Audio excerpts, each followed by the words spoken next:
ഓം ഗുരു ബ്രഹ്മ ഗുരുർവിഷ്ണു ഗുരുർദേവോ മഹേശ്വര ഗുരു സാക്ഷാൽ പരബ്രഹ്മ തസ്മൈ ശ്രീ ഗുരവേ നമഃ. ഏകദന്തം മഹാകായം തപ്തകാഞ്ചനസന്നിഭം ലംബോദരം വിശാലാക്ഷം വന്ദേഹം ഗണനായകം. കൃഷ്ണായ വസുദേവായ ദേവകീനന്ദനായ ച നന്ദഗോപകുമാരായ ഗോവിന്ദായ നമോ നമഃ. ഓം ശ്രീകൃഷ്ണ പരബ്രഹ്മണേ നമഃ. ഓം സരസ്വതേ നമഃ. ഓം സരസ്വതേ നമഃ. ഓം സരസ്വതേ നമഃ.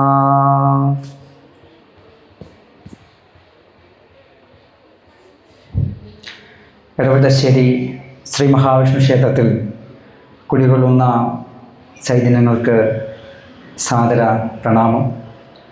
വേദിയിൽ സന്നിഹിതരായ ശ്രേഷ്ഠതുല്യരെ, അമ്മമാരെ, സഹോദരി സഹോദരന്മാരെ, എല്ലാവർക്കും സാദര നമസ്തേ. എടവട്ടശ്ശേരി ശ്രീ മഹാവിഷ്ണു ക്ഷേത്ര പ്രതിഷ്ഠാദിന മഹോത്സവത്തിൻ്റെ ഭാഗമായി ഈ സമയത്ത് സംഘടിപ്പിച്ച ഈ ആധ്യാത്മിക സദസ്സിൽ നിങ്ങളോട് സംസാരിക്കാൻ സാധിച്ചതിൽ വളരെയധികം സന്തോഷവും വളരെയധികം അഭിമാനവും ഒക്കെ തോന്നുന്നു. കാരണം എൻ്റെ നാടാണ്. നാട്ടിലെ ആളുടെ മുന്നിൽ, അറിയുന്നവരുടെ മുന്നിൽ സംസാരിക്കാൻ കിട്ടുക എന്ന് തന്നെ ഒരു പൂർവ്വജന്മ സുഹൃതമായിട്ട് കണക്കാക്കും. നാമജപം എന്ന് പറയുന്ന ഒരു വിഷയത്തെ ആസ്പദമാക്കിയിട്ടാണ് ഈ ഒരു സമയത്ത് നിങ്ങളോട് സംസാരിക്കാൻ വേണ്ടി ആഗ്രഹിക്കുന്നത്. കുറച്ച് പേര് മുമ്പോട്ട് വന്ന് ഈ മുമ്പിലെ കസാരകളൊന്ന് ഫില്ല് ചെയ്ത് തന്നായിരുന്നു. കാരണം വെച്ചാൽ കാണുമ്പോൾ ഫ്രീ ആയിട്ട് കിടക്കുന്ന കസേര നോക്കുമ്പോൾ നമുക്കൊരു വിഷമമാണ്. അതുകൊണ്ടാണ്. അപ്പോൾ പിറകിലിരിക്കുന്ന കുറച്ച് പേര് വന്ന് മുമ്പിലെ സീറ്റൊന്ന് നിറച്ച് ധന്യമാക്കി തരണമെന്ന് വിനീതമായി അഭ്യർത്ഥിക്കുകയാണ്. കാരണം മുഖങ്ങൾ നോക്കിയിട്ട് മാത്രമേ നമുക്ക് സംസാരിക്കാൻ സാധിക്കൂ. അപ്പം ഒഴിഞ്ഞ കസാര നോക്കുമ്പോൾ ചിലപ്പോൾ വാക്കുകൾ കിട്ടണമെന്നില്ല. അതുകൊണ്ടാണ്. നാമജപത്തിൻ്റെ കുറിച്ച് പറയുമ്പോൾ നമുക്കെല്ലാം അറിയുന്ന ഒരു 4 വരി പദ്യമുണ്ട്. നാലിൽ നല്ലു കലിയുഗം മുക്തി ഒരുക്കുവാൻ കൃഷ്ണ കൃഷ്ണ മുകുന്ദ ജനാർദ്ദന കൃഷ്ണ ഗോവിന്ദ രാമ എന്നിങ്ങനെ തിരുനാമ സങ്കീർത്തനം എന്നിയെ മറ്റേതുമില്ല യജ്ഞമറിഞ്ഞാൽ. ചെറുപ്പം മുതലേ കേട്ട് പഠിച്ച ഒരു വരികളാണ്, എല്ലാവർക്കും അറിയാം. ശ്രീകൃഷ്ണ ഗുരുവായൂരപ്പൻ്റെ ഏറ്റവും പ്രഥമ ഭക്തനായ പൂന്താനം തിരുമേനി എഴുതിയ ജ്ഞാനപ്പാനയിലെ വരികളാണിത്. നാലിൽ നല്ലു കലിയുഗം മുക്തി വരുത്തുവാൻ കൃഷ്ണ കൃഷ്ണ മുകുന്ദ ജനാർദ്ദന എന്ന് തിരുനാമ സങ്കീർത്തനങ്ങൾ മറ്റേതുമില്ല യജ്ഞം എന്നറിഞ്ഞാലും എന്ന് അദ്ദേഹം വളരെ ലളിതമായി പച്ചയായ മലയാള ഭാഷയിൽ എഴുതി വെച്ച് പോയിട്ടുണ്ട്. യുഗങ്ങൾ 4 ഉണ്ട് എന്ന് പറയാം. സത്യയുഗം, ത്രേതായുഗം, ദ്വാപരയുഗം, കലിയുഗം. ഇപ്പോൾ നമ്മൾ ഈ കലിയുഗത്തിലാണ് നിൽക്കുന്നത്. സത്യയുഗത്തിൽ ഈശ്വരനെ അറിയാൻ വേണ്ടി തപസ് ചെയ്തുകൊണ്ടുമാണ് അന്ന് ആ ജനങ്ങൾ, അന്നത്തെ ഭക്തന്മാർ തപസ്സിലൂടെയാണ് ഭഗവാനെ പ്രത്യക്ഷപ്പെടുന്നത്. നമ്മൾ പുരാണത്തിലും ഒക്കെ കഥകളിലും ഒക്കെ നമ്മൾ കണ്ടിട്ടുണ്ടാവാം, വായിച്ചിട്ടുണ്ടാവാം, സിനിമയിലൊക്കെ സീരിയലൊക്കെ നമ്മൾ കണ്ടിട്ടുണ്ടാകാം. തപസ് ചെയ്തുകൊണ്ട് എത്രയോ വർഷങ്ങൾ ഘോരമായ തപം ചെയ്തുകൊണ്ട് ആ തപത്തിൻ്റെ ശക്തിയിൽ ദേവനോ ദേവിയോ പ്രത്യക്ഷപ്പെടുന്നു. പ്രത്യക്ഷപ്പെട്ടിട്ട് വരം ചോദിക്കുന്നു, ആ വരം കൊടുക്കുന്ന സംവിധാനം. അന്ന് ഏകദേശം 1,00,000 വർഷമാണ് പോലും മനുഷ്യൻ്റെ ആയുസ് എന്നാണ്. ആ 1,00,000 വർഷമായതുകൊണ്ട് എത്രയും വർഷങ്ങൾ വേണ്ടി തപസ് ചെയ്യാനുള്ള സമയം ഉണ്ടായിരുന്നു. അതിനുശേഷം സത്യയുഗം അങ്ങനെ കടന്നുപോയി. എത്രയോ ലക്ഷക്കണക്കിന് വർഷങ്ങളുടെ സത്യയുഗം കടന്നുപോയിട്ട് രണ്ടാമത്തെ യുഗം ത്രേതായുഗത്തിലേക്ക് വരികയാണ്. നമുക്കറിയാം, ത്രേതായുഗം വരാൻ പോവുകയാണ്. 1 മാസം കൂടി കഴിഞ്ഞാൽ രാമായണ മാസം വരാൻ പോവുകയാണ്. രാമകഥ അല്ലേ, ശ്രീരാമന്റെ കാലഘട്ടമായി കാണുന്ന രാമായണം പിറന്ന ആ ത്രേതായുഗം. ആ ത്രേതായുഗത്തിൽ യാഗത്തിനാണ് പ്രാധാന്യം. പുത്രകാമേഷ്ടി യാഗം നടത്തിക്കൊണ്ട് ആണ് ശ്രീരാമൻ, നമുക്കറിയാം, അതൊക്കെ കഥകളിലേക്ക് നമ്മൾ പോകുന്നില്ല. അപ്പൊ അന്ന് യാഗത്തിലൂടെ, യാഗം ചെയ്തുകൊണ്ട്, യാഗത്തിൽ അർപ്പിച്ചുകൊണ്ട്, യജ്ഞം ചെയ്തുകൊണ്ട് ഈശ്വരനെ പ്രീതിപ്പെടുത്തുന്ന സംവിധാനം. അതും ആ യുഗങ്ങളും വർഷങ്ങളും, ലക്ഷക്കണക്കിന് വർഷത്തോടെ ആ യുഗങ്ങളും കടന്നുപോയപ്പോൾ ദ്വാപരയുഗം കടന്നു വന്നു. ദ്വാപരയുഗം എന്ന് പറയുമ്പോൾ ശ്രീകൃഷ്ണന്റെ കാലഘട്ടം, ഭഗവാൻ കൃഷ്ണന്റെ കാലഘട്ടം. അവരെ വിഗ്രഹാരാധനം പൂജകളിലൂടെ, അപ്പം വയസ്സിൽ ഇത് കുറഞ്ഞു. ആദ്യം 1,00,000 ആണെങ്കിൽ രണ്ടാമത്തത് ത്രേതായുഗത്തിലെത്തുമ്പോൾ 10,000 വർഷമായി മനുഷ്യന്റെ ആയുസ് ചുരുക്കപ്പെട്ടു.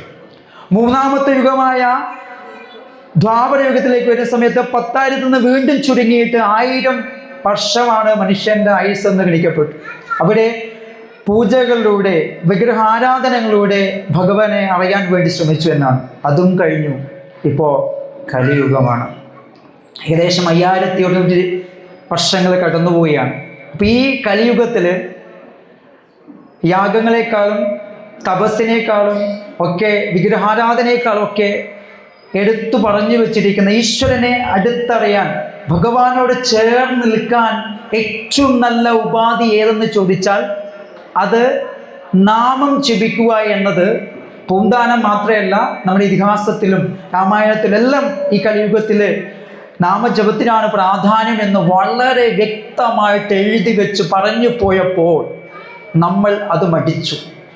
നമുക്ക് പലപ്പോഴും, പ്രത്യേകിച്ച് മലയാളികളെ സംബന്ധിച്ച് പറയുന്ന സമയത്ത് ഏറ്റവും മടി എന്താ ചോദിച്ചാൽ നാമം ജപിക്കാനാണ്. കാരണം ആരെങ്കിലും കേൾക്കുമോ, ആരെങ്കിലും എന്തെങ്കിലും വിചാരിക്കും. ഒരു അമ്പലത്തിൽ പോയി കഴിഞ്ഞാൽ നാമം ജപിക്കുന്ന അന്തരീക്ഷങ്ങൾ വളരെ കുറവായിട്ടാണ് കാണാൻ പലപ്പോഴും പല സ്ഥലങ്ങളിൽ പോകുന്ന സമയത്ത്, പല അമ്പലങ്ങളിലും നിരവധി പ്രഭാഷണങ്ങൾ ബന്ധപ്പെട്ട് പോകുന്ന സമയത്ത് നാമം ചിലപ്പോൾ കുറച്ച് പേര് ജപിക്കുന്നുണ്ടാകാം.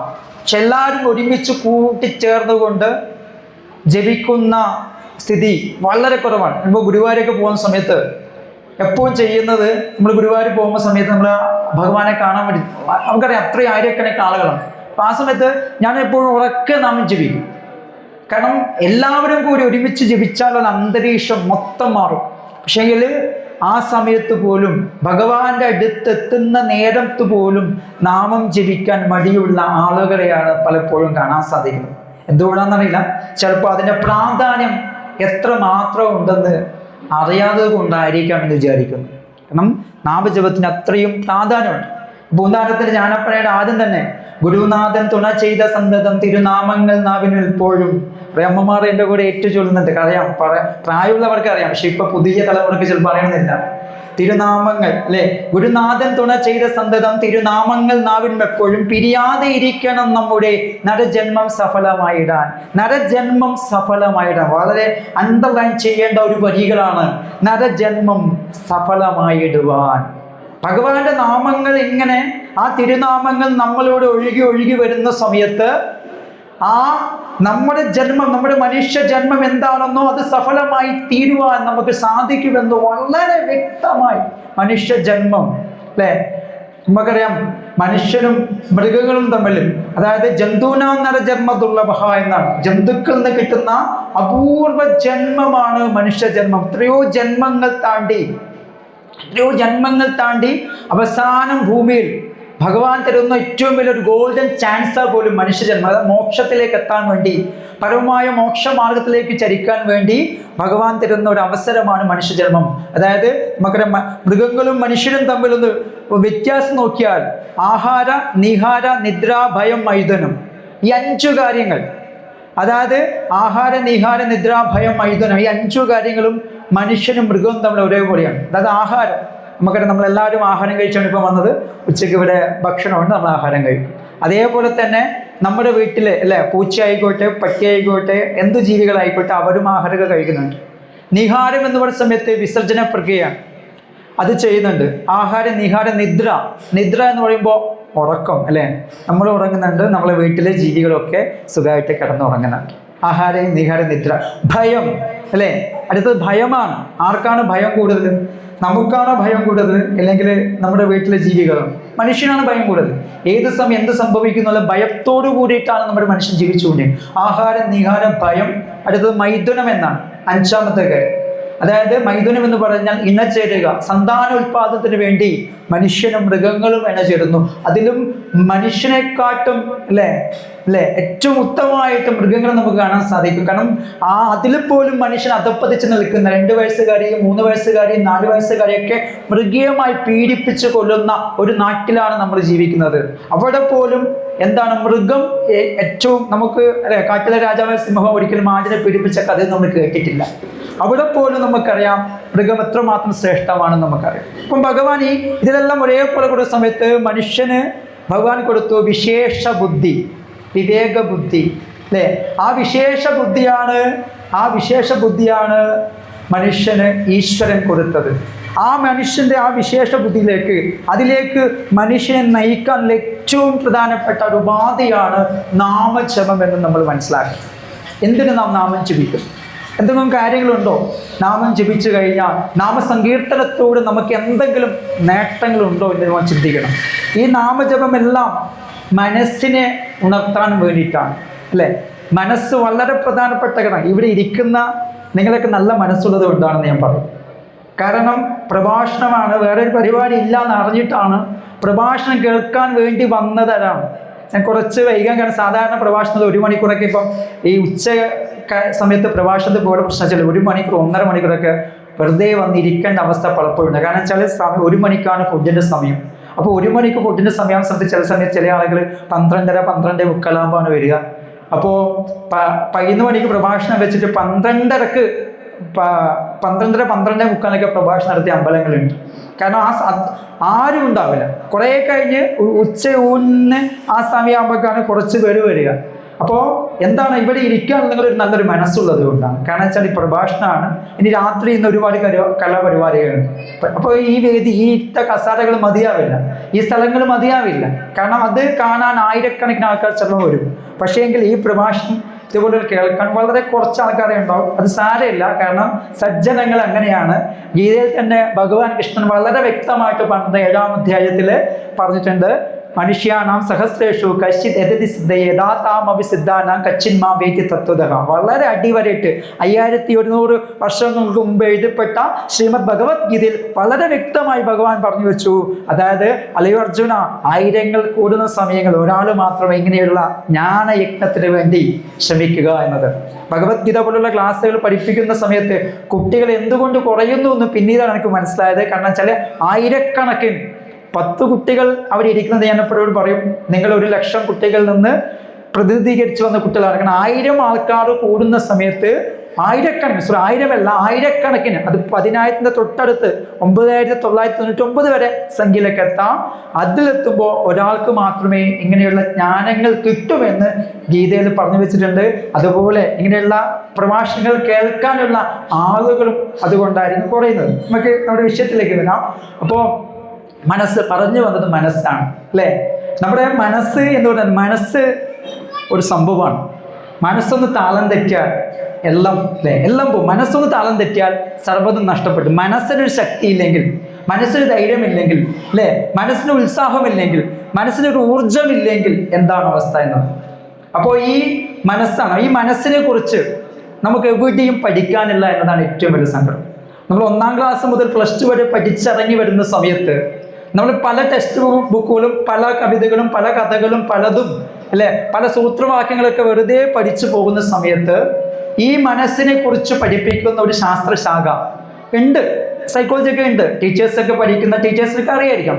പക്ഷെ അതൊക്കെ വെറുതെ കുറച്ച് ടച്ച് ചെയ്ത് പോകുന്നേ ഉള്ളൂ. പക്ഷെ യഥാർത്ഥമായി മനസ്സെന്താണെന്നും മനസ്സിൻ്റെ അപാരമായ കരുത്തെന്താണെന്നും മനസ്സിനെ കുറിച്ചുള്ള ഒരു കാര്യം പോലും നമ്മുടെ പാഠ്യപദ്ധതികളിലോ പഠന വിഷയങ്ങളിലോ ഒന്നും സ്കൂളൊന്നും ഒരു കാര്യം നമ്മൾ പഠിപ്പിക്കുന്നില്ല. അപ്പം മനസ്സിനൊന്ന് തളർന്നു പോയാൽ സർവ്വതും താളം തെറ്റുമെന്ന കാര്യത്തിൽ യാതൊരു സംശയവും നമുക്ക് വേണ്ട. ആ മനസ്സിന് അല്ലേ, മനസ്സിനാണ് സ്ട്രെസ്, മനസ്സിനാണ് വേദന, മനസ്സിനാണ് ഡിപ്രഷൻ അല്ലേ, മനസ്സിനാണ് ടെൻഷൻ. ഇപ്പം ഇന്ന് ഓടലാണ് ഇന്ന് അമ്പലങ്ങളിലൊക്കെ ആൾക്കാർ കൂടി വരികയാണ്. ഞാൻ അമ്പലവുമായിട്ട് അധികം പ്രവർത്തിക്കുന്ന ഒരാളായതുകൊണ്ട് എനിക്ക് കൂടുതൽ മനസ്സിലാകുന്ന കാരണം ഇപ്പം അമ്പലങ്ങളായിക്കോട്ടെ, തെയ്യക്കാവുകളായിക്കോട്ടെ, ക്ഷേത്ര സ്ഥലങ്ങളായിക്കോട്ടെ, എല്ലാ സ്ഥലത്തേക്കും ആളുകൾ നിറഞ്ഞു വരുന്ന ഒരു കാഴ്ച കാണും. എന്തിനാ വരുന്നത്? ഒരു നിമിഷമെങ്കിലും, അല്പസമയമെങ്കിലും, കുറച്ച് സമയമെങ്കിലും അവിടെ ഒരു സമാധാനമുണ്ട്. അല്പം ആ ഭഗവാന്റെ അടുത്ത് വന്നിരുന്ന് ഒന്ന് തൊഴുത് ഭഗവാനെ കണ്ട് ആ ഭഗവാന്റെ അടുത്ത് ആ നാലമ്പലത്തിൽ ഇരുന്ന് കഴിഞ്ഞാൽ അല്പസമയം ആ അന്തരീക്ഷത്തിൽ ഒന്ന് ചുറ്റിക്കറങ്ങുന്ന സമയത്ത് അല്പം സന്തോഷം അനുഭവപ്പെടുന്നുണ്ട്. എന്തുകൊണ്ടാണ് ഇന്ന് ആളുകൾ ആ സമാധാനത്തിന് വേണ്ടി അമ്പലത്തിലേക്കും എല്ലാം പല സ്ഥലത്തിലേക്കും എങ്ങനെയാണ് മനസ്സിനെ ഉയർത്തുക എന്ന് പറഞ്ഞുകൊണ്ട് ആളുകൾ ഓടുകയാണ് പല സ്ഥലങ്ങളിലേക്കും.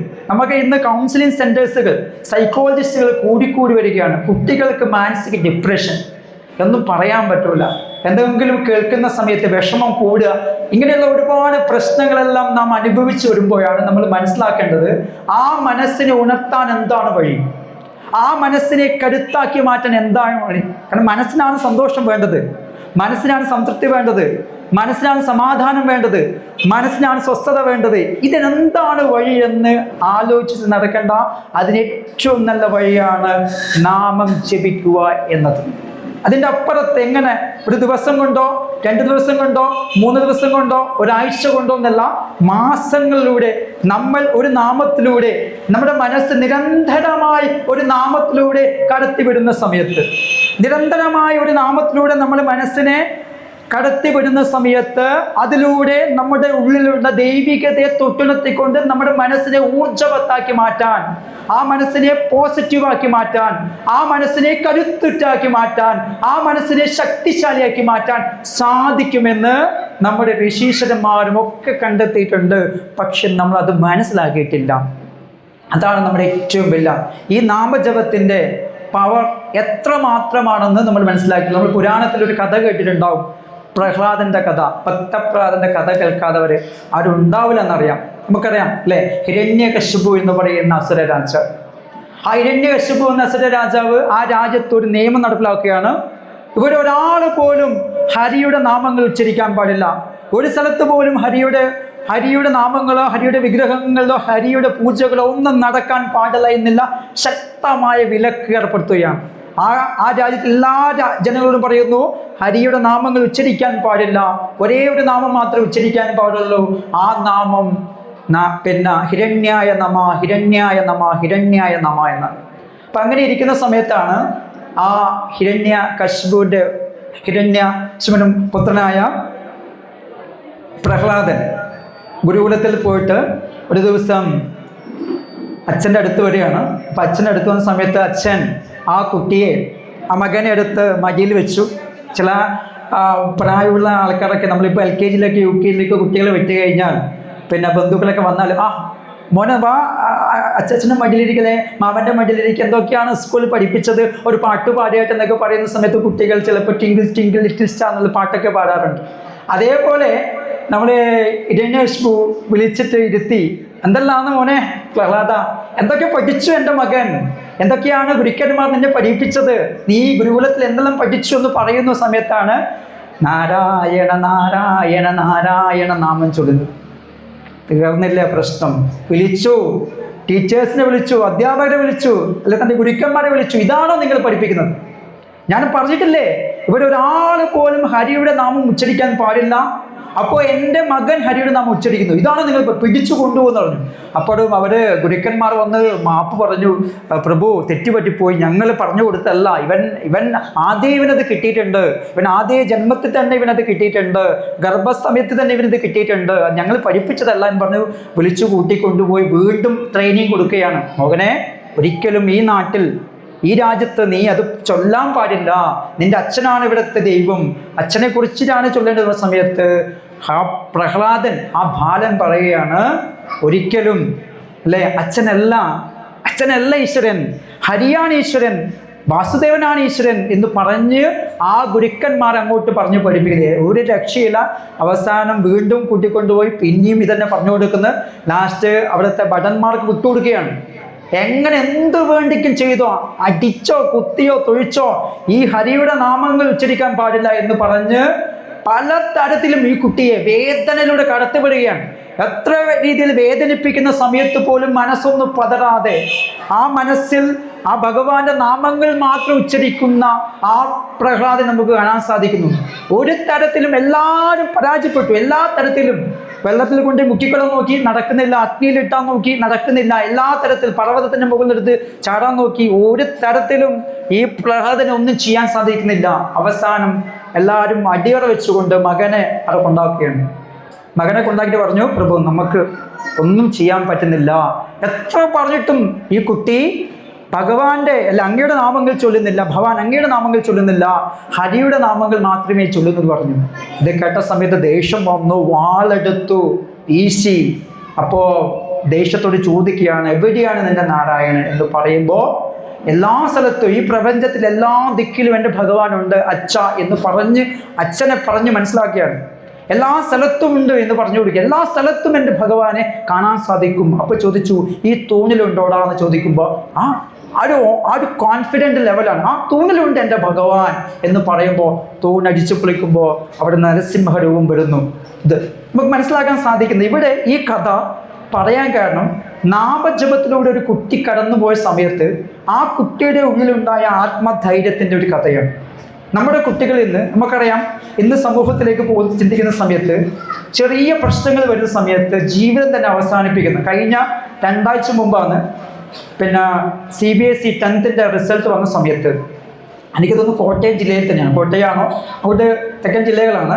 ഒരു കുട്ടി 10ാം ക്ലാസ്സിൽ പഠിക്കുന്ന ഒരു കുട്ടി റിസൾട്ട് വന്നു, റിസൾട്ട് പരാജയപ്പെട്ടു. അന്ന് തന്നെ ആത്മഹത്യ ചെയ്തു. നമ്മൾ വാർത്തകൾ കേട്ടിട്ടുണ്ടാവും. അതുപോലെ തന്നെ കഴിഞ്ഞ ആഴ്ച തൊട്ട് മുമ്പിലത്തെ ആഴ്ച നമ്മുടെ ഇവിടെ മുണ്ടേരി മുട്ടക്കടുത്ത് മാവിലച്ചാൽ ഒരു കല്യാണം നിശ്ചയിച്ചിട്ട് കല്യാണം ആയെന്ന് തലേന്ന് എല്ലാം സംസാരിച്ച് എല്ലാവരും വിട്ട്, ബന്ധുക്കളൊക്കെ വിട്ട്, രാത്രി കിടക്കാൻ പോയ ചെക്കൻ തൂങ്ങി മരിച്ച സ്ഥലം നമ്മുടെ നാട്ടിലാണ്. കാരണം അതൊരു മിലിറ്ററിക്കാരൻ. കാരണം ശരീരം കൊണ്ട് എല്ലാ അഭ്യാസങ്ങളും കീഴടക്കിക്കൊണ്ട്, ശരീരത്തിൽ എല്ലാ ട്രെയിനിങ്ങും കീഴടക്കിക്കൊണ്ട് അത്രയും പ്രതിസന്ധിയിലൂടെ കടന്നു പോകുന്ന ഒരാൾ അല്ലേ, ഒന്ന് മനസ്സൊന്ന് തകർന്ന സമയത്ത് വധുവായിട്ട് ചെറിയൊന്നോ നീരസപ്പണക്കാമോ എന്തോ ചെറിയൊരു കാര്യമായി ബന്ധപ്പെട്ട് സംസാരിച്ച സമയത്താണെന്ന് പറയുന്നത് കേട്ടു. അങ്ങനെയാണ് പത്രത്തിലൊക്കെ വായിക്കാൻ കേട്ടത്. അപ്പം ഇങ്ങനെയുള്ള ഒരു പ്രശ്നങ്ങൾ വരുന്ന സമയത്ത്, എന്തെങ്കിലും പ്രതിസന്ധികൾ വരുന്ന സമയത്ത്, എന്തെങ്കിലും പ്രശ്നങ്ങളോ പ്രതിസന്ധികളോ വരുമ്പോൾ നമ്മൾ തളർന്നു പോകുന്നു. ആ തളർന്നു പോകാതിരിക്കാൻ നമുക്ക് കാണിച്ചെന്ന, നമ്മുടെ കുട്ടികൾക്ക് കരുത്തായി മാറിയ പ്രഹ്ലാദൻ്റെ കഥ നമ്മൾ പഠിപ്പിച്ചു കൊടുത്തു, നമ്മൾ പറഞ്ഞു കൊടുത്തു, നമ്മൾ മനസ്സിലാക്കി കൊടുത്തു. എന്ത് പ്രതിസന്ധി സമയത്തും അച്ഛനെല്ലാം ആരും പറഞ്ഞ് പിന്തിരിപ്പിക്കാൻ ശ്രമിച്ച സമയത്തും അതിൽ ഉറച്ചു നിൽക്കുന്ന, ആ പ്രതിസന്ധിയിൽ എന്ത് വന്ന സമയത്തും വളരെ ശക്തമായ രീതിയിൽ ഉറച്ചു നിൽക്കുന്ന ഭക്ത പ്രഹ്ലാദനെ നമുക്ക് അവിടെ കാണാൻ സാധിക്കുന്നു. അപ്പോൾ ഈ കരുത്ത് നമ്മുടെ കുട്ടികൾ ഉണ്ടോ? ഒരിക്കലുമില്ല.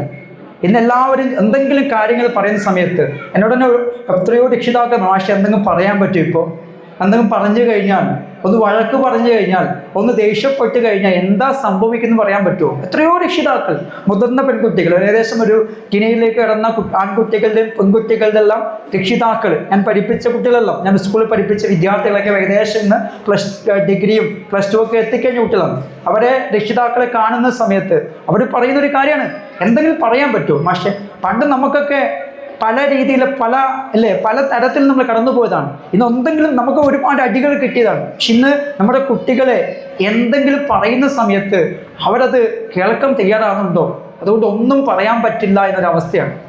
കഴിഞ്ഞ ഒരു മാസം മുമ്പ് എറണാകുളത്ത് ബാലഗോകുലത്തിൻ്റെ ഒരു പരിപാടിക്ക് പോയ സമയത്തുണ്ടായ വലിയ ഞെട്ടിപ്പിക്കുന്ന ഒരു അനുഭവം. അതായത് നമ്മൾ കണ്ണൂർ ജില്ലയിൽ നിന്ന് ഏകദേശം 45ഓളം കുട്ടികളെ കൂട്ടിപ്പോയതാണ്. 45 കുട്ടികൾ. ഞാൻ ഇവിടുന്ന് ഒരു കുട്ടീനെ കൂട്ടി പോയിട്ടുണ്ടായിരുന്നു. അങ്ങനെ 45 കുട്ടികളെ കൂട്ടിയ സമയത്ത് ഏകദേശം 25 പെൺകുട്ടികളും 20 ആൺകുട്ടികളാണുള്ളത്.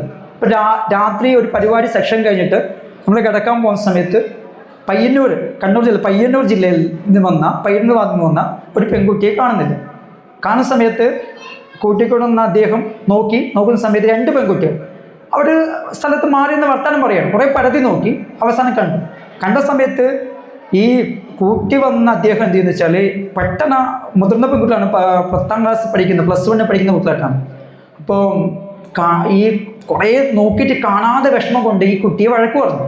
നമ്മൾ മുമ്പ് നിന്ന് വഴക്ക് പറയുന്നത് ഞാനൊക്കെ കാണുന്നുണ്ട്. എവിടെയോ പോയ നിങ്ങളങ്ങനെ മാറി നിൽക്കാൻ പറഞ്ഞാൽ വളരെ രീതിയിൽ തന്നെ കുറച്ച് ഷൗട്ടി സംസാരിച്ച് കുറച്ച് കഴിഞ്ഞുമ്പോൾ ഈ കുട്ടി, അതായത് ഈ വഴക്ക് പറഞ്ഞ 2 കുട്ടികൾ, ഒരു കുട്ടി ക്ഷീണായി കൊണ്ടുപോയി കിടത്തിയ ശേഷം കുറച്ച് സമയം കൊണ്ടുപോയി കിടത്തി. പിന്നെ കുട്ടി ആകെ വയലൻ്റ് ആവുകയാണ്. കുട്ടി കരഞ്ഞുകൊണ്ട് പറയണം, എന്നെ വഴക്ക് പറയല്ല, എന്നെ വഴക്ക് പറയല്ല, എന്നെ വഴക്ക് പറയല്ല, എനിക്ക് വീട്ടിൽ പോകണം, എനിക്ക് അമ്മയെ കാണണം, എനിക്ക് അമ്മയെ കാണണം. നമ്മളൊക്കെ ആകെ പേടിച്ചു പോയി. കാരണം വെച്ചാൽ അപ്പോഴും പിന്നെ അവിടുത്തെ ആൾക്കാരും വന്ന് നോക്കി, ഒരു രക്ഷയില്ല, എന്ത് പറഞ്ഞിട്ടും കുട്ടി കേൾക്കുന്നില്ല, പൊട്ടിക്കരയാണ്. എനിക്കിപ്പോൾ അമ്മയെ കാണും. പ്ലസ് 1 പഠിക്കുന്ന 16 വയസ്സുള്ള കുട്ടി പറയാം, എനിക്കിപ്പോൾ അമ്മയെ കാണാൻ. പൊട്ടിക്കരഞ്ഞു, ആകെ പ്രശ്നമായി.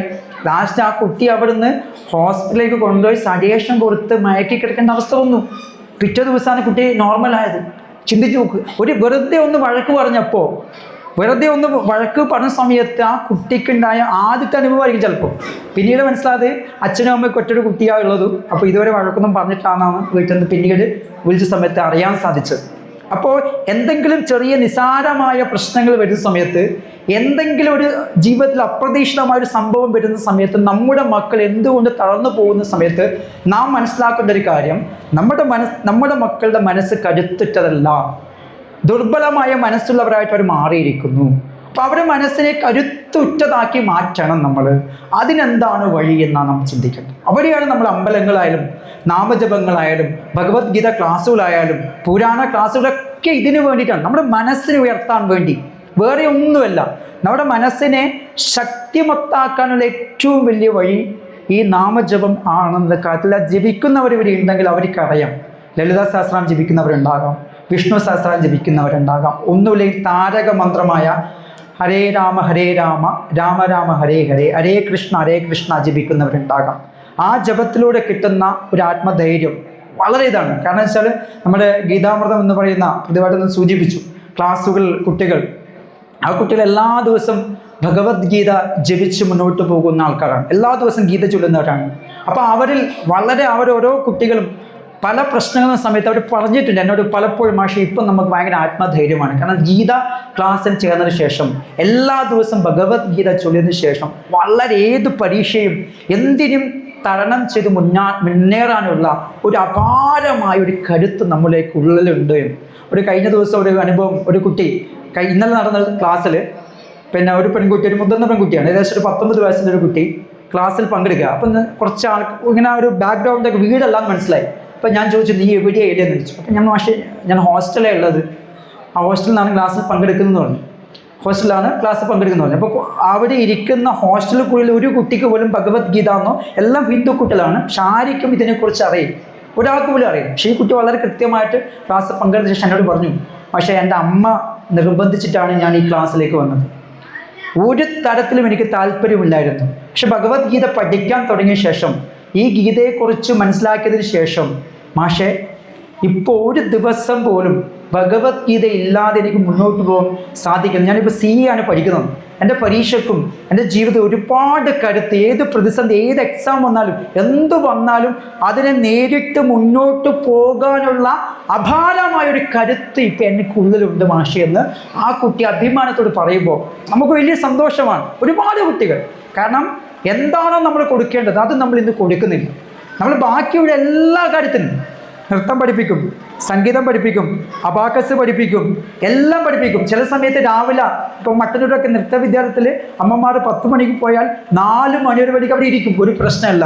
പക്ഷേങ്കിൽ നമ്മുടെ മക്കൾക്ക് വേണ്ട, ഏറ്റവും വേണ്ട, കാരണം ജീവിതത്തിൽ A+ കിട്ടണം. നമുക്ക് പരീക്ഷയിൽ മാത്രം A+ കിട്ടിയാൽ പോരാ, ആ ജീവിതത്തിൽ A+ കിട്ടണമെങ്കിൽ ഇങ്ങനെയുള്ള മഹത്തരമായ കാര്യങ്ങൾ നമ്മുടെ മക്കൾക്ക് പറഞ്ഞു കൊടുത്തുകൊണ്ട് അവരെ മനസ്സിനെ ഉയർത്തിക്കൊണ്ട് മുന്നോട്ടേക്ക് നയിക്കാൻ നമുക്ക് സാധിച്ചാൽ ഏത് പ്രതിസന്ധിയിലും ഏത് പ്രശ്നത്തിലും അവർക്കൊരു സൊല്യൂഷൻ കണ്ടെത്താൻ സാധിക്കുമെന്ന കാര്യത്തിൽ യാതൊരു സംശയവുമില്ല. കാരണം ഹരിനാമ കീർത്തനം, എഴുത്തച്ഛൻ എഴുതിയ ഹരിനാമ കീർത്തനത്തിൽ വളരെ വ്യക്തമായിട്ട് പറയുന്നത്, ആർക്കും ഭഗവാന്റെ നാമങ്ങൾ ആർക്കും ജപിക്കാം. ഋതുവായ പെണ്ണിനും ഇരുപ്പവനും പതിതനും അഗ്നിയജനം ചെയ്ത ഭൂസനും ഹരിനാമ കീർത്തനം ഇത് ആർക്കും എഴുതാതുള്ള ഹരിനാരായണായ നമ.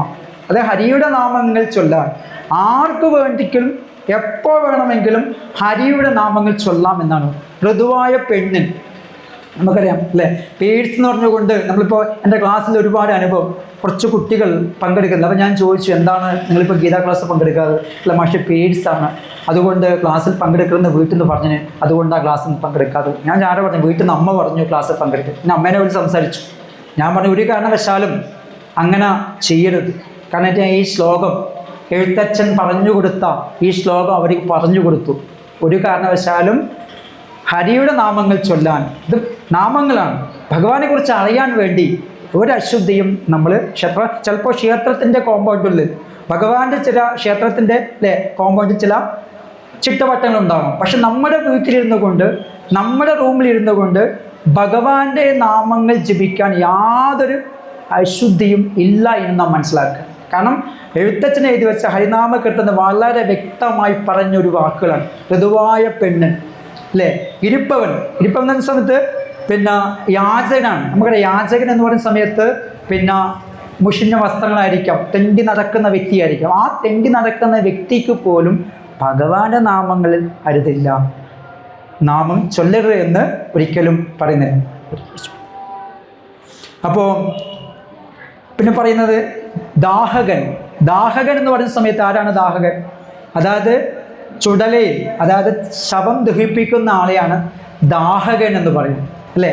അത് ശ്മശാനവാസി, ശ്മശാനത്തിരിക്കുന്ന പിന്നെ ആ ശ്മശാനവാസിയായ അല്ലെങ്കിൽ ശവം ദഹിപ്പിക്കുന്ന ആ ചുടലവാസിക്ക് ചണ്ടാലൻ എന്ന് പറയുന്ന ആ ചണ്ടാലൻ എന്ത് ചെയ്യാം? നാമം ജപിക്കാം, യാതൊരു മടിയുമില്ല, അവർക്കും നാമം ജപിക്കാം എന്ന് പറയുന്നു. പതിതൻ അല്ലേ, എന്ത് തെറ്റ് ചെയ്താലും അല്ലേ, എന്ത് തെറ്റ് ചെയ്ത് എന്ത് ക്രൂരമായ തെറ്റുകൾ ചെയ്തോട്ടെ ആ തെറ്റുകൾ ചെയ്ത വ്യക്തിക്കും നാമം ജപിക്കാം. ആ കഥ നമുക്കറിയാം. രത്നാകരനായ അല്ലേ, രത്നാകരനായ കാട്ടാളൻ, ആ രത്നാകരനായ കാട്ടാളൻ പിന്നീട് ലോകത്തിലെ ആദ്യ അല്ലേ മഹർഷിയായി മാറിയ, ലോകത്തിലെ ആദ്യത്തെ മഹാകാവ്യം രാമായണം എങ്ങനെയാണ്? സപ്തഋഷികൾ പോകുന്ന സമയത്ത് പിടിച്ചു പറിക്കുന്നു, ചോദിക്കുന്നു, നീ ചെയ്യുന്ന തെറ്റിൻ്റെ ഫലം ആരാണ് അനുഭവിക്കുക? ഇപ്പോൾ പറയുന്നു എൻ്റെ ഭാര്യയും എൻ്റെ മക്കളും എല്ലാം അനുഭവിക്കും. വീട്ടിൽ പോയി ചോദിക്കുകയാണ് ഭാര്യയോട്. ഇപ്പോൾ ഭാര്യ പറയുന്നു, താൻ നിരന്തരം ചെയ്യുന്ന പാപങ്ങൾ താൻ അനുഭവിച്ചിടുക എന്ന് പറയുന്നു. തിരിച്ചു വരുന്നു, തെറ്റ് മനസ്സിലാക്കുന്നു. അപ്പോൾ ചോദിച്ചു, ഞാൻ ഒരുപാട് തെറ്റുകൾ ചെയ്തിട്ടുണ്ട് മഹാമുനെ, എന്താണ് വഴി? അപ്പോൾ പറഞ്ഞു, രാമനാമം ജപിക്കാൻ വേണ്ടി പറയാൻ. അപ്പോൾ രാമനാമം ജപിക്കാൻ, രാമനാമം അറിയില്ല. അപ്പം മരം ആകെ കാണുന്ന എപ്പോഴും കാണുന്ന മരങ്ങളാണ്. ആ മരം ഈ മരം, ആ മരം ഈ മരം, ആ മരം ഈ മരം, ആ മരം ഈ മരം, രാമ രാമ രാമ രാമ, അങ്ങനെ രാമനാമം ചൊല്ലിക്കൊണ്ട് കാട്ടാളനായ അല്ലേ, കാട്ടിൽ ജീവിച്ച കാട്ടാളനായ രത്നാകരൻ വാൽമീകി മഹർഷിയായ നാടാണ് നമ്മുടെ നാട്. അപ്പം ഇത് വളരെ വ്യക്തമായിട്ട് പറഞ്ഞത് പതിതന്. പതിതന് അതാണ് അല്ലേ, എന്ത് തെറ്റ് ചെയ്തോട്ടെ ആ തെറ്റിൽ നിന്ന് ചെയ്ത് തെറ്റാണെന്ന് മനസ്സിലാക്കിക്കൊണ്ട് അവരെ നാമം ജപിച്ചുകൊണ്ട് മുന്നേറി വരാം. പിന്നെ പറയുന്നു, അഗ്നിയജനം ചെയ്ത ഭൂസുരൻ. ആരാണ് അഗ്നിയജനം ചെയ്ത ഭൂസുരൻ? ബ്രാഹ്മണൻ. ആ ബ്രാഹ്മണനും നാമം ജപിക്കാം. ആ ബ്രാഹ്മണനും ചണ്ടാലനും പിന്നെ പാപം ചെയ്ത വ്യക്തിയും ഋതുവായ പെണ്ണ് എല്ലാവരും ഭഗവാന്റെ കണ്ണിൽ എല്ലാവരും ഒരേപോലെയാണ്. അവിടെ ജാതി മത വർഗങ്ങളില്ല, വ്യത്യാസമില്ല എന്ന്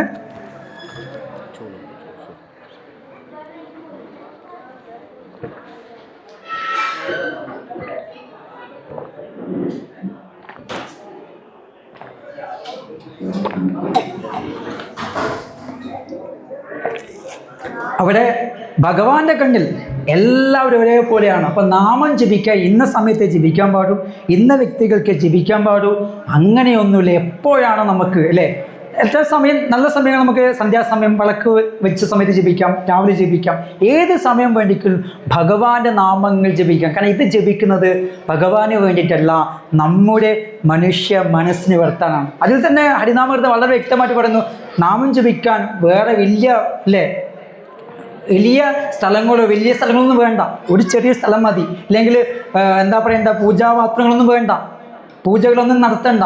കാരണം വെച്ചാൽ ഒരു ചെറിയ സ്ഥലത്തിരുന്നു കൊണ്ട് നമുക്ക് ഇരിക്കാൻ സ്ഥലം മതി. ആ സ്ഥലത്തിരുന്നു കൊണ്ട് നമുക്ക് നാമം ജപിക്കുന്നത്. നമുക്ക് വേറെ ഒരുപാട് ഈശ്വരനെ ആരാധിക്കാൻ ഒരുപാട് വഴികളുണ്ട്. ആ ഒരു വഴികളിൽ യാഗമുണ്ട്, യജ്ഞമുണ്ട്, അതേപോലെ തന്നെ പൂജകളുണ്ട്. ഇതിലെല്ലാം നമ്മൾ മനസ്സിലാക്കേണ്ട സമയത്ത് ഈ നാമം ജപിക്കുന്ന നമുക്ക് ഒരു ചിലവില്ല, നാവ് മാത്രം മതി.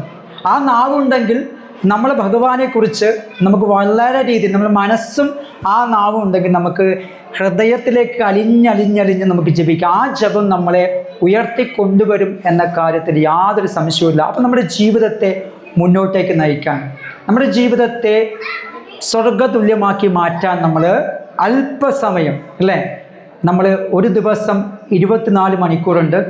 24 മണിക്കൂറിനെ മിനിറ്റുകളാക്കി മാറ്റിയാൽ 1440 മിനിറ്റ് ഉണ്ട്. 1440 മിനിറ്റ്, അതായത് 24 മണിക്കൂർ. ആ 24 മണിക്കൂറിനെ മിനിറ്റുകളാക്കി മാറ്റിയാൽ 1440 മിനിറ്റ്. ഈ 1440 മിനിറ്റിന് 100 ഭാഗമാക്കിയാൽ 1% എന്ന് പറയുന്നത് 14 മിനിറ്റാണ്. അപ്പോൾ ഞാൻ എപ്പോഴും എൻ്റെ കുട്ടികൾ പറയുന്നൊരു കാര്യം, നിങ്ങൾ ഒരു 2%, അതായത് ഒരു ദിവസത്തിൻ്റെ ഈ മിനിറ്റിൻ്റെ 2% സമയം നമ്മൾ ഉപയോഗിക്കാൻ തയ്യാറാണ്. 28 14 + 14 28 മിനിറ്റ്. എന്തുകൊണ്ട് 28 മിനിറ്റിന് ഒരു നാഴികയാണ്. എൻ്റെ സുഹൃത്ത്, എൻ്റെ കൂടെ വർക്ക് ചെയ്യുന്ന ഒരു മെഹമ്മൂദ്, എൻ്റെ ഒരു സുഹൃത്തുണ്ട്. അവരോട് ഞാൻ ഒരു ദിവസം ചോദിച്ചു, മെഹമ്മൂദ്, അതായത് നിസ്കരിക്കാൻ വേണ്ടി എത്ര സമയം വേണമെന്ന് ചോദിച്ചു. അപ്പോൾ അവൻ പറഞ്ഞു 5 മിനിറ്റ് വേണം നിസ്കരിക്കാൻ. അപ്പം ഞാൻ ചോദിച്ചു, ഒരു ദിവസം എത്ര നിസ്കാരമാണുള്ളത്? അപ്പോൾ അവൻ പറഞ്ഞു 5 നിസ്കാരം, 5 × 5 25 മിനിറ്റ്. അപ്പോൾ ഞാൻ ചോദിച്ചു, എല്ലാ ദിവസവും 5 മിനിറ്റ് അല്ലെങ്കിൽ 25 മിനിറ്റ് നിസ്കരിക്കുമോ? 5 പ്രാവശ്യം നിസ്കരിക്കും? അവൻ പറഞ്ഞു നിർബന്ധമായിട്ട് നിസ്കരിക്കും. അഥവാ നമ്മൾ ഈ ബാങ്ക് കൊടുക്കുന്ന സമയത്ത് പുറത്താണെങ്കിൽ, വീട്ടിലല്ല ടൗണിലായിട്ടാണെങ്കിൽ നമ്മൾ വീട്ടിൽ വന്ന് കൂട്ടി ഇത് കറക്റ്റ് 5 നിസ്കാരം ആക്കും, 25 മിനിറ്റ്. അതിനുശേഷം നമ്മൾ ഖുർആൻ വായിക്കാൻ അഡീഷണൽ സമയം കണ്ടെത്തും. അതായിക്കോട്ടെ. എൻ്റെ കൂടെ വർക്ക് ചെയ്യുന്ന സജിന ജോയ്, ഞാൻ ആ സജിന ജോയ് ഇത് അറിയാൻ വേണ്ടി ചോദിച്ചാണ്. സജിന ജോയ് ഒരു ദിവസം ബൈബിൾ വായിക്കാൻ ചോദിച്ചു. എന്നോട് ചിന്നോയുടെ ബൈബിൾ വായിക്കുന്നത് എത്ര സമയം വായിക്കും? 25 മിനിറ്റ് വായിക്കും. ഞാൻ ചോദിച്ചു, എല്ലാ ദിവസവും 25 മിനിറ്റ് വായിക്കും. അപ്പോൾ ഞാൻ ചോദിച്ചു, ഈ ബൈബിൾ വായിക്കുന്ന സമയത്ത് ആരെങ്കിലും വന്നു സമയത്ത് എന്താ ചെയ്യുന്നത് ചോദിച്ചു. അപ്പോൾ ബൈബിൾ വായിക്കുന്ന സമയത്ത് നിങ്ങളെപ്പോലത്തെ, അതായത് ഹിന്ദു മതത്തിൽപ്പെട്ട ആരെങ്കിലും വന്നിട്ടുണ്ടെങ്കിൽ നമ്മൾ വായിക്കുന്നത് അവിടെ നിർത്തിയ ശേഷം നമ്മൾ അവരോട് സംസാരിക്കും. അവർ പോയ ശേഷം നമ്മളത് കണ്ടിന്യൂ ചെയ്യും. മറിച്ച് നമ്മൾ, അതായത് ക്രിസ്ത്യൻ സമുദായത്തിലെ വ്യക്തികളാണ് വന്നിട്ടുണ്ടെങ്കിൽ അവിടെ ചോദ്യമില്ല, അവിടെ പറച്ചിലില്ല, നേരെ വരുന്നു, കൂടിയിരിക്കുന്നു, കണ്ടിന്യൂ ചെയ്ത് വായിക്കുന്നു എന്ന്. അപ്പോൾ അവരുടെ മതം 25 മിനിറ്റ് അവിടെ പറഞ്ഞു. അപ്പുറം ഇസ്ലാമത്തിൽ 25 മിനിറ്റ് പറഞ്ഞു. നമ്മുടെ പൂർവികർ പറഞ്ഞു 24 മിനിറ്റ് ഒരു നാഴിക. കാരണം ഒരു നാഴിക സമയം, അതായത് ഒരു ദിവസത്തിൻ്റെ, ഞാൻ നേരത്തെ സൂചിപ്പിച്ചു 1440 മിനിറ്റുള്ള ഒരു ദിവസത്തിൽ അതിൻ്റെ 2% സമയം, 2%, ഒരു 28 മിനിറ്റിൽ പോട്ടെ, അതിൻ്റെ പകുതി ആയിക്കോളും, ഒരു 14 മിനിറ്റെങ്കിലും നമ്മുടെ ഇതിനു വേണ്ടി നമുക്ക് മാറ്റിവെക്കാൻ സാധിച്ചാൽ വലിയ മാറ്റങ്ങൾ. നമ്മുടെ കുടുംബത്തിൽ എല്ലാവരും ഒരുമിച്ചിരുന്ന് അല്ലേ, സന്ധ്യാസമയത്ത് എല്ലാവരും അല്ലേ, ചില സമയത്ത് പറയും മക്കൾ ജപിക്കുന്നില്ല, മക്കൾ ജപിക്കും. നമ്മളാദ്യം ദ്യാചരതി ശ്രേഷ്ഠ തത്തദേവേദരഹോ ജനഹ എന്നാണ്. ശ്രേഷ്ഠന്മാർ എന്താണോ ആചരിക്കുന്നത് അത് മറ്റുള്ളവർ പിന്തുടരും എന്നാണ്. അപ്പോൾ കുട്ടികളുടെ മുന്നിൽ നമ്മൾ ശ്രേഷ്ഠന്മാരാണ്. അപ്പോൾ അച്ഛനും അമ്മയും കാണിച്ചുകൂടെ, നമ്മൾ കൂടെ ഇരുന്നു കൊണ്ട്, നമ്മൾ ഒരുമിച്ചിരുന്നു കൊണ്ട് നമ്മൾ നാമം ജപിക്കുമ്പോൾ നമ്മളെ മക്കളും ജപിക്കും. ഒരു സംശയവും വേണ്ട. ഒരുമിച്ചിരുന്ന് ആ തരത്തിലേക്ക് ആ കുടുംബ പ്രാർത്ഥന, കുടുംബ നാമജപങ്ങൾ നടക്കുന്ന വീടുകളിൽ യാതൊരു പ്രശ്നവും ഇല്ല എന്ന് പറയുന്നത് ഉണ്ടാവില്ല. എല്ലാവരും ഒരുമിച്ച് കൃത്യമായ സന്ധ്യാസമയത്ത് നാമം ജപിക്കാൻ തയ്യാറായ, കൃത്യമായി ലളിത സഹസ്രനാമം ജപിക്കുന്നവർ, കൃത്യമായി വിഷ്ണു സഹസ്രനാമം ജപിക്കുന്നവരുടെ വീട്ടിലൊന്നും യാതൊരു പ്രശ്നങ്ങളും ഉണ്ടാവില്ല. പക്ഷെ ഇതൊന്നും നമുക്കിതിൻ്റെ പൊരുളെന്താണെന്ന് അറിയില്ല. നമ്മളിതൊന്നും അറിയാണ്ട് നമ്മളിങ്ങനെ മനസ്സിന് സുഖം തേടി പല സ്ഥലത്തും പല ദൂരത്തും അലിഞ്ഞുകൊണ്ടേ ഇരിക്കുകയാണ്. അപ്പം നമുക്ക് ഒരു ചെലവില്ലാതെ, ഒരു ഇതുമില്ലാതെ നമ്മുടെ മനുഷ്യ മനസ്സിനെ ഉയർത്താൻ ഏറ്റവും നല്ല വഴി നാമജപമാണെന്ന് മനസ്സിലാക്കുക.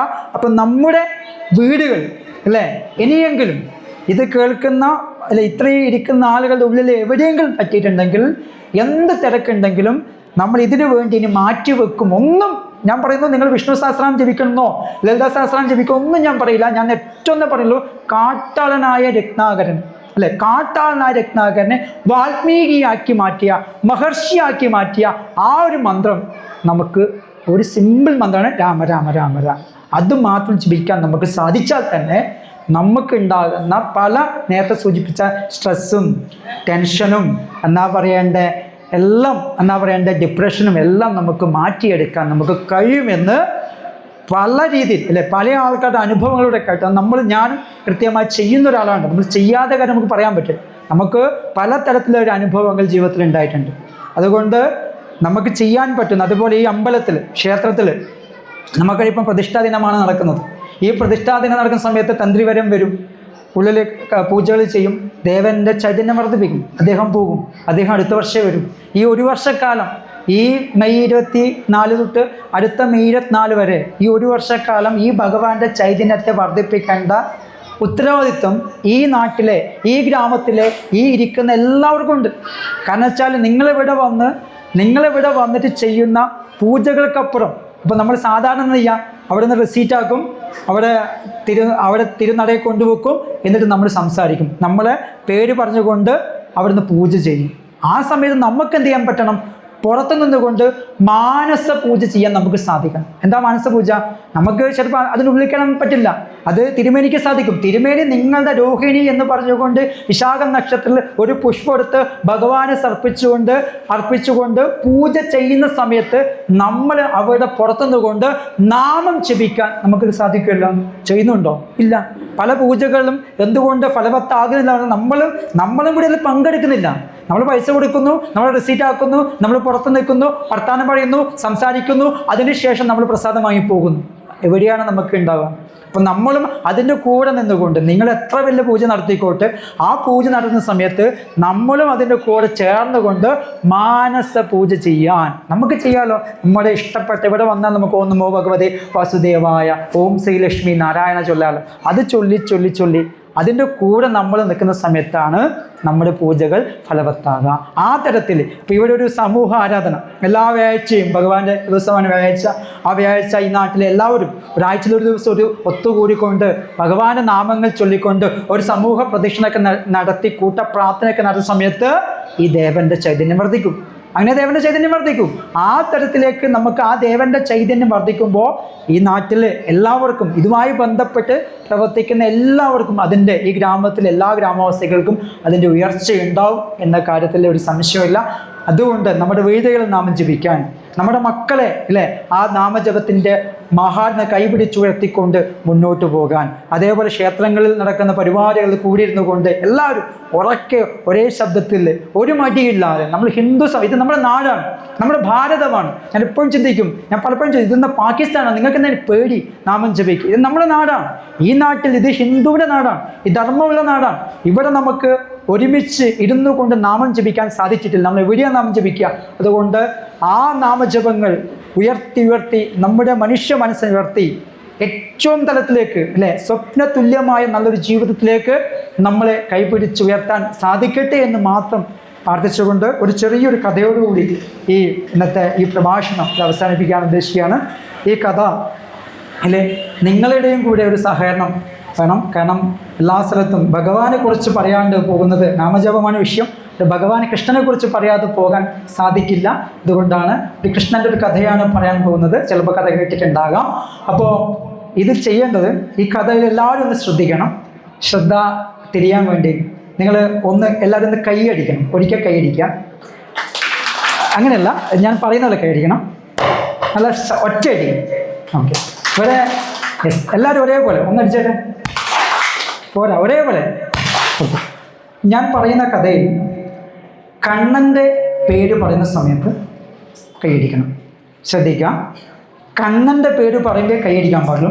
വേറെ കാന്ന് പറയുമ്പോൾ കൈയടിക്കരുത്. അല്ലെങ്കിൽ വേറെ കാലം ഞാൻ പറയും, നിങ്ങൾ എത്രമാത്രം ശ്രദ്ധിക്കുന്നുണ്ട് അറിയാൻ വേണ്ടി. അപ്പോൾ കണ്ണൻ എന്ന് പറയുമ്പോൾ കൈയടിക്കുക, ഒറ്റടിക്കരുത്. കണ്ണൻ.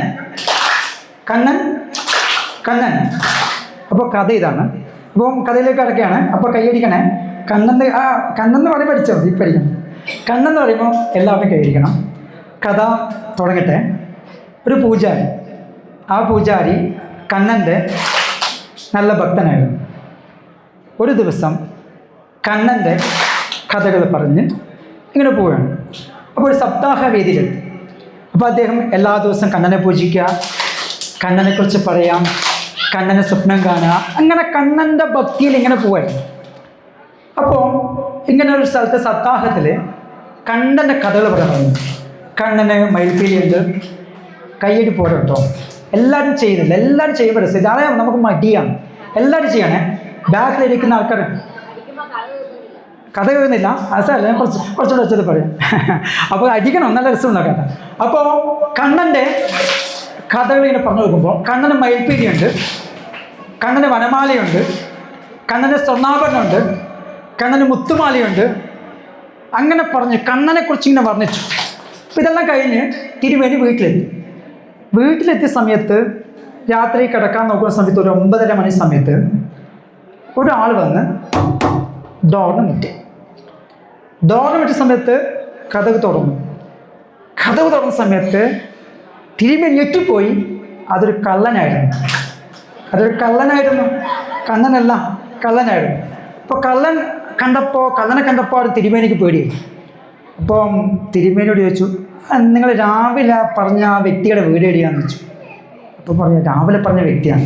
നിങ്ങളെ കഴിഞ്ഞ ആ അമ്പലത്തിൻ്റെ മുറ്റത്തുനിന്ന് രാവിലെ എന്തോ ഒരു കണ്ണനോ ഒരു പേര് മാത്രമേ വെച്ചു. ആ കണ്ണൻ്റെ വീട് എവിടെയാണ്?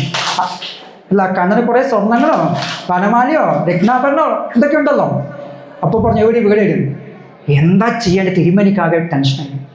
തിരുമേനിക്ക് എന്താ പറയും? ഇപ്പം ആ കണ്ണനില്ലെന്ന് പറയാൻ പറ്റുമോ? അപ്പോഴും പറഞ്ഞു, എന്താ ചെയ്യുക? കള്ളം പറയാൻ തീരുമാനിച്ചു.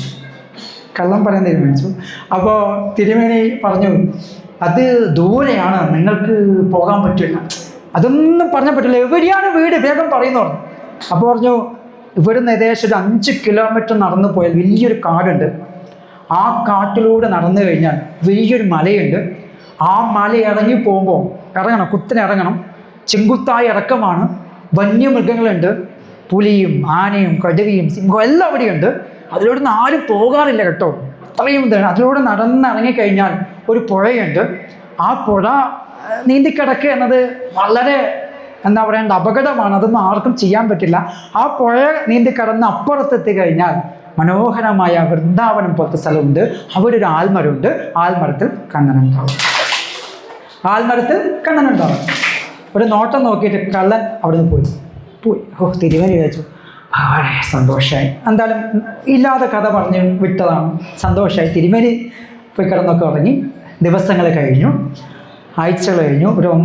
ഒരാഴ്ച കഴിഞ്ഞ സമയത്ത് വീണ്ടും കതക് മുട്ടിയ സമയത്ത് തിരുമേനി വെച്ച് ഭഗവാനെ തുറന്ന സമയത്ത് നമ്മുടെ കള്ളനാണ്, കണ്ണനല്ല. അപ്പോൾ ഒരു തുണിക്കെട്ട് എടുത്തിട്ട് തിരുമേനിയുടെ മുമ്പിലാണ് ഇട്ട് കൊടുത്തു. എന്നിട്ട് പറഞ്ഞു, പകുതി തന്നാൽ മതി. പകുതി തന്നാൽ മതി. അല്ല, തിരുമേനി വെച്ചല്ല, പകുതി എടുത്ത് പകുതി മതി എനക്കെന്നാണ്. അപ്പോൾ തിരുമേനി പൊളിച്ച കെട്ടെന്ന് അയച്ചു നോക്കുമ്പോൾ രത്നങ്ങളും സ്വർണം ഒന്നും പറയണ്ട, സ്വർണ്ണാഭരണങ്ങൾ രത്നങ്ങളുള്ള ആ ഒരു എന്താ പറയണ്ടേ. തിരുമേനി വെച്ചു, ഇതെന്തിനക്ക് പകുതി എന്തിനക്കെന്ന് വെച്ചു. പക്ഷെ നിങ്ങളെ കാരണമാണ് ഇത് കിട്ടിയത്. നിങ്ങൾ പറഞ്ഞില്ലേ ഒരു കണ്ണനുണ്ട്, ആ കണ്ണൻ തന്നതാന്ന് പറഞ്ഞു. തിരുമേനിൻ്റെ കാകെ നൃത്തം. അല്ല കണ്ണൻ തരാണോ എന്താ? അപ്പം അതെ, കണ്ണൻ തന്നതാണ്. അപ്പോൾ തിരുമേനി ചോദിച്ചു, എന്താ നിങ്ങൾ പറയുമെന്ന് വെച്ചു. അല്ല തിരുമേനി, നിങ്ങൾ പറഞ്ഞില്ലേ 5 കിലോ കുറേ നടന്നാൽ കാട്. ഞാൻ നടന്നു, കാട് കണ്ടു. കാട്ടിലൂടെ കയറിയ സമയത്ത് മല കണ്ടു. ആ മലയിറങ്ങി പോയ സമയത്ത് പുഴ കണ്ടു. ആ പുഴ നീന്തി ഞാൻ അക്കരെ എത്തി. ഞാൻ അവിടെ നിങ്ങൾ പറഞ്ഞ പോലെ ആൽമരം കണ്ടു. ആൽമരച്ചോട്ടിലൂടെ ഞാൻ നടന്നു. പക്ഷെ ആൽമരച്ചോട്ടിൽ നടന്ന സമയത്ത് നിങ്ങൾ പറഞ്ഞ കണ്ണനെ മാത്രം ഞാൻ അവിടെ കണ്ടില്ല. അപ്പം ഞാൻ നടന്നു നോക്കുമ്പോൾ ആകാശത്ത് നല്ല നിലാവെളിച്ചം. ആ നിലാവെളിച്ചത്തിൽ ഇങ്ങനെ നടക്കുന്ന സമയത്ത് ഞാൻ അവിടെ എത്തിയിട്ട് ഞാൻ അവിടെ നിന്ന് കണ്ണാ എന്നുറക്കെ വിളിച്ചപ്പോൾ ആൽമരച്ചോട്ടിൽ നിന്ന് ഒരു കുട്ടി ഇറങ്ങി വരികയാണ്. ഇറങ്ങി വന്നിട്ട് ചോദിക്കുന്നു, എന്താ വേണ്ടതെന്ന് ചോദിച്ചു. അപ്പം ആ കയ്യിൽ സ്വർണ്ണാഭരണമുണ്ട്, കാതിൽ ധാരാളം ആഭരണങ്ങളുണ്ട്. അപ്പം ഞാൻ പറഞ്ഞു, ഇങ്ങനെ ദൂരെ നിന്ന് വന്നതാണ്, ഈ ആഭരണങ്ങൾ എനിക്ക് തരുമോ എന്ന് ചോദിച്ചപ്പോൾ ആ കണ്ണൻ എല്ലാം എനിക്ക് ഊരി തന്നു. ലാസ്റ്റ് ചെറിയൊരു കുട്ടിയല്ലേ വെച്ച് ഞാൻ കുറച്ച് അങ്ങോട്ട് കൊടുത്തു, ബാക്കി ഇങ്ങോട്ട് എടുത്തു എന്ന് പറഞ്ഞു. ഇത് കേട്ട സമയത്ത് എനിക്ക് കൈയടിക്കണ്ടേ, കഥ കഴിഞ്ഞു. അപ്പോൾ ഇത് കേട്ട സമയത്ത് തിരുമേനി പൊട്ടിക്കരയാൻ തുടങ്ങി. അതിൻ്റെ മുന്നിലിരുന്ന് ആ സ്വർണ്ണാഭരണയുടെ മുന്നിലിരുന്ന് തിരുമേനി പൊട്ടിക്കരഞ്ഞു. ആ കരയാനുള്ള കാരണം ഇതാണ്. കാരണം വെച്ചാൽ എത്രയോ വർഷങ്ങളായി ഞാൻ ഭഗവാന് പൂജ നടത്തുന്നു. എത്രയോ വർഷമായി ഞാൻ ഭഗവാന് വേണ്ടി നീതികൾ അർപ്പിക്കുന്നു. എത്രയോ വർഷമായി ഞാൻ ഭഗവാന്റെ നാമങ്ങൾ ചെയ്തു. എന്നിട്ട് പോലും ആ ഭഗവാൻ എൻ്റെ മുന്നിൽ വരാതെ പെരിങ്ങാട്ട് കള്ളൻ്റെ മുന്നിലേക്ക് ഭഗവാൻ പ്രത്യക്ഷപ്പെട്ടതെന്ന് ഓർത്തുകൊണ്ട് ആ തിരുമേനി കരയുകയാണ്. അപ്പോൾ നമ്മൾ മനസ്സിലാക്കേണ്ട ഒരു കാര്യം, എന്തുകൊണ്ടായിരിക്കാം അല്ലേ ആ കള്ളൻ്റെ മുന്നിൽ ഭഗവാൻ പ്രത്യക്ഷപ്പെടാൻ ഒറ്റൊരു കാരണമേ ഉള്ളൂ. കാരണം വെച്ചാൽ ആ കള്ളനൊരു വിശ്വാസമുണ്ട്, ആ കാട്ടിലൂടെ പോയി ആ മല കയറി, ആ മല ഇറങ്ങി പുഴ കടന്നാൽ ആൽമരച്ചോട്ടിൽ ഭഗവാൻ ഉണ്ടാവും എന്നൊരു വിശ്വാസത്തിൻ്റെ പിറകിൽ പോയ സമയത്ത് ഉറച്ച വിശ്വാസം ആ കള്ളനുണ്ടായിരുന്നു. പക്ഷേ എത്രയോ വർഷമായി തിരുമേനി ആ കഥകൾ പറഞ്ഞ കഥകളോട് കണ്ട കണ്ണനെ ഉറച്ച് വിശ്വസിച്ചിട്ടില്ല. ആ ഉറച്ച വിശ്വാസമുണ്ടെങ്കിൽ നമ്മുടെ മുന്നിലും ഭഗവാൻ പ്രത്യക്ഷപ്പെടുമെന്ന തരത്തിൽ സൂചിപ്പിക്കുന്ന ഒരു കഥയാണിത്. അതുകൊണ്ട് നമ്മൾ ഉറച്ച വിശ്വാസത്തോടെ ഭഗവാൻ എൻ്റെ കൂടെ ഉണ്ട് എന്ന ഉറച്ച വിശ്വാസത്തിലേക്ക് നമ്മുടെ മനസ്സിനെ ഉയർത്തണമെങ്കിൽ നമ്മൾ ഒരു ദിവസം കൊണ്ട് അമ്പലത്തിൽ വന്നാലോ 2 ദിവസം കൊണ്ട് അമ്പലത്തിൽ വന്നാലോ നടക്കില്ല. നാം നിരന്തരമായി നാമം ജപിച്ച് ക്ഷേത്രദർശനം നടത്തി നമ്മുടെ മനസ്സിനെ ഉയർത്തി ഭഗവാനായി നമ്മൾ സമീപം പാലിക്കുന്ന അടുപ്പം സംഭവിക്കുന്ന സമയത്ത് ആ ഭഗവാൻ നമ്മുടെ ഉള്ളിലും അവതരിക്കും എന്ന കാര്യത്തിൽ യാതൊരു സംശയമില്ല.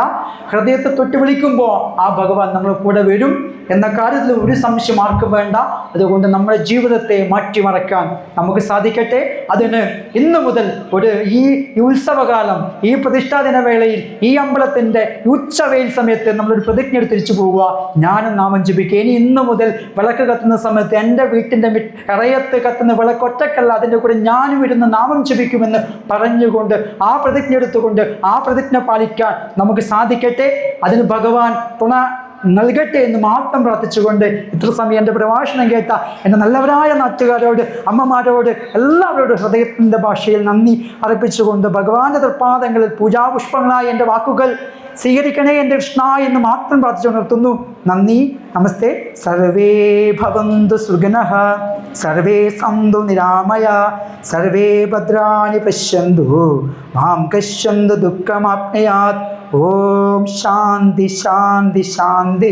എല്ലാവർക്കും സുഖം ഉണ്ടാവട്ടെ, എല്ലാവർക്കും സന്തോഷം ഉണ്ടാവട്ടെ, ആർക്കും ദുഃഖം വരാതിരിക്കട്ടെ, സർവത്ര മംഗളം ഭവിക്കട്ടെ. നന്ദി, നമസ്തേ.